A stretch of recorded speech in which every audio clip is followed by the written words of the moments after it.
Wilma रोडोल्फ का जन्म टेनेसेसी के एक गरीब परिवार में हुआ था।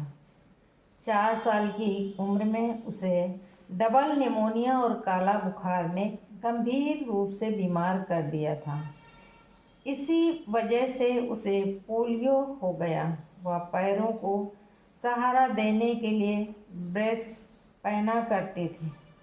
डॉक्टरों ने तो यहाँ तक कह डाला था कि वह जिंदगी भर चल फिर नहीं सकेगी, लेकिन विल्मा की माँ ने उसकी हिम्मत बढ़ाई और कहा कि ईश्वर की दी हुई क्षमता, मेहनत और लगन से वह जो चाहे कर सकती है। यह सुनकर विल्मा ने कहा कि वह इस दुनिया की सबसे तेज धाविका बनना चाहती है। 9 साल की उम्र में डॉक्टरों के मना करने के बावजूद विल्मा ने ब्रेस को उतारकर पहला कदम उठाया, जबकि डॉक्टरों ने कहा था कि वह कभी चल नहीं पाएगी।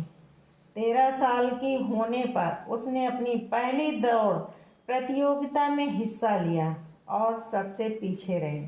इसके बाद वह दूसरी, तीसरी, चौथी दौड़ प्रतियोगिताओं में हिस्सा लेती रही और हमेशा आखिरी स्थान पर आती रही।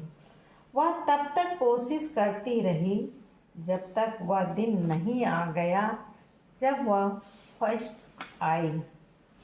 15 साल की उम्र में विल्मा टेनेसी स्टेट यूनिवर्सिटी गई, जहां वह एड टेम्पल नाम के कोच से मिली। विल्मा ने उन्हें अपनी यह ख्वाहिश बताई कि मैं दुनिया की सबसे तेज धाविका बनना चाहती हूँ। तब टेम्पल ने कहा, तुम्हारी इसी इच्छा शक्ति की वजह से तुम्हें कोई भी नहीं रोक सकता और साथ में मैं भी तुम्हारी मदद करूँगा। आखिर वह दिन आया जब विल्मा ने ओलंपिक में हिस्सा लिया।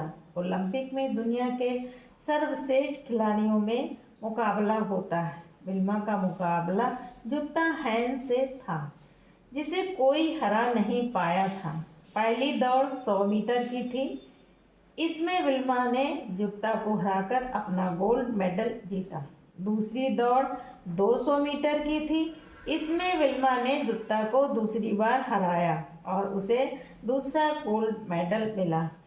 तीसरी दौड़ 400 मीटर की रिले रेस थी और विल्मा का मुकाबला एक बार फिर से जुत्ता से ही था। रिले रेस का आखिरी हिस्सा टीम का सबसे तेज एथलीट ही दौड़ता है, इसलिए विल्मा और जुत्ता दोनों को अपनी अपनी टीमों के लिए दौड़ के आखिरी हिस्से में दौड़ना था।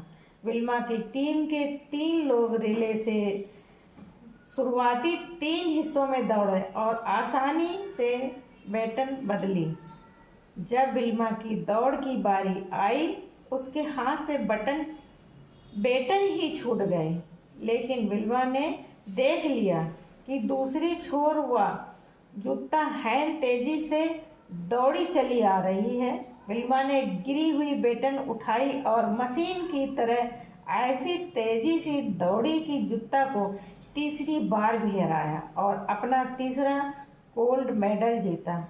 यह बात इस इतिहास के पन्नों में दर्ज हो गई कि एक लकवाग्रस्त महिला 1960 के ओलंपिक में दुनिया की सबसे तेज धाविका बन गई।